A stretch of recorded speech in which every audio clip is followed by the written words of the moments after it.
O plenário do Supremo Tribunal Federal confirmou a prorrogação da execução de 3 leis que repassam recursos ao setor cultural aqui no país. Reportagem de Catiúcia Sotomayor.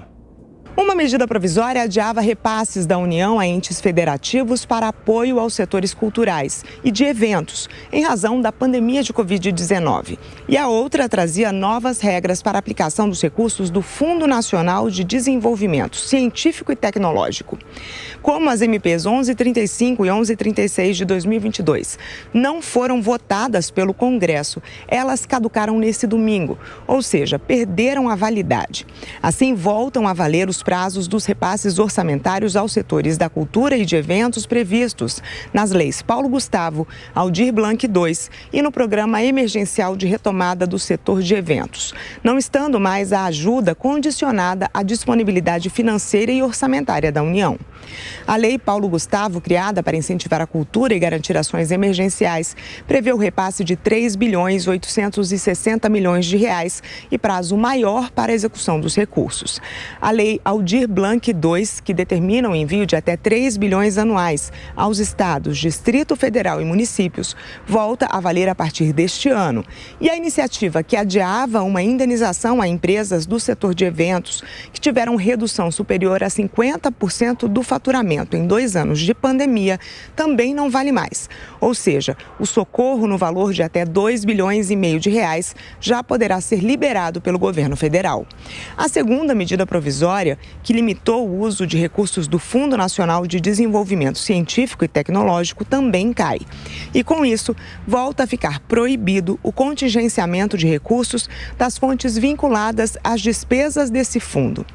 Isso significa que o governo federal não pode mais limitar nem bloquear provisoriamente os gastos públicos referentes a esse fundo, mesmo que com o objetivo de evitar que despesas superem receitas. O fundo foi criado há mais de 50 anos para apoiar financeiramente, com recursos não reembolsáveis, programas e projetos de inovação e desenvolvimento científico e tecnológico nacionais em universidades, institutos de pesquisa e organizações sociais. A fonte de receita é de incentivos fiscais, empréstimos de instituições financeiras, contribuições e doações de entidades públicas e privadas. E só para deixar mais claro, uma MP dura 60 dias e pode ser prorrogada por mais 60 dias. Se depois disso não for votada pela Câmara e pelo Senado, ela perde a validade. Até a votação pelo Congresso, as medidas provisórias são normas com força de lei, editadas pelo presidente da República. Outras 24 do governo Bolsonaro estão pendentes de votação pelo Congresso Nacional, que, vale lembrar, retornou do recesso legislativo neste dia 1º de fevereiro com a escolha de Lira e Pacheco para as presidências da Câmara e do Senado, ambos reeleitos com o apoio do novo governo. De Brasília, Catiúcia Sotomayor. Bom, Amanda Klein, que forma essa mudança, de um governo para o outro e a retomada desses recursos para o setor cultural?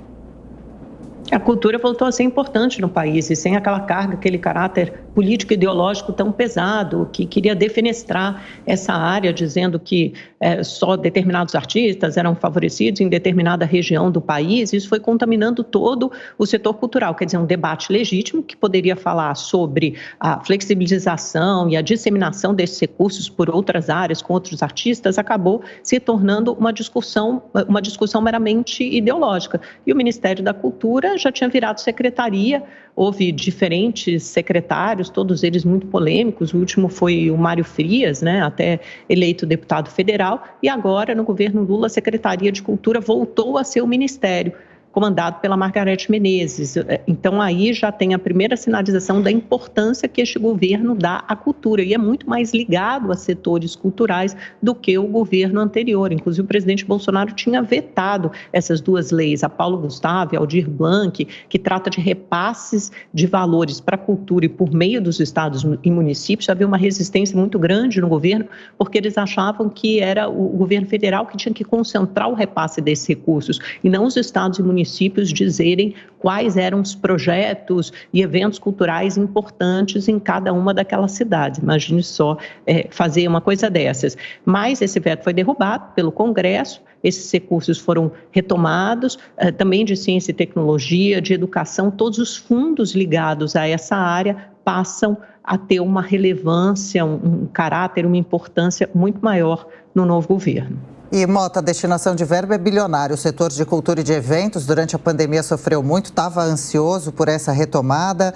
Mesmo que outras áreas tenham perdido maior quantia, justifica-se? Pois é, a gente viu aí que 3 leis, né, vão ser prorrogadas. São leis que repassam recursos aos setores culturais, de eventos. Isso significa o seguinte, vamos explicar em linguagem clara.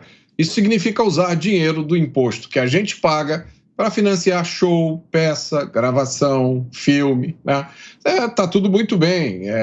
O que acontece é o seguinte, a gente viu outro dia a ministra do Meio Ambiente dizer lá em Davos que 120 milhões de brasileiros passavam fome.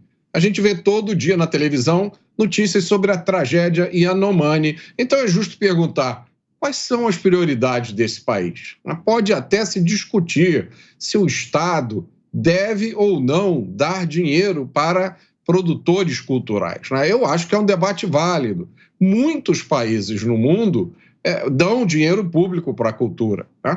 Mas o Brasil é um país em desenvolvimento, onde ainda existem muitas necessidades básicas insatisfeitas.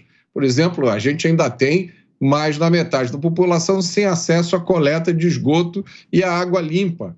Então, mas vamos assumir que a resposta seja sim, é preciso dar dinheiro para a cultura.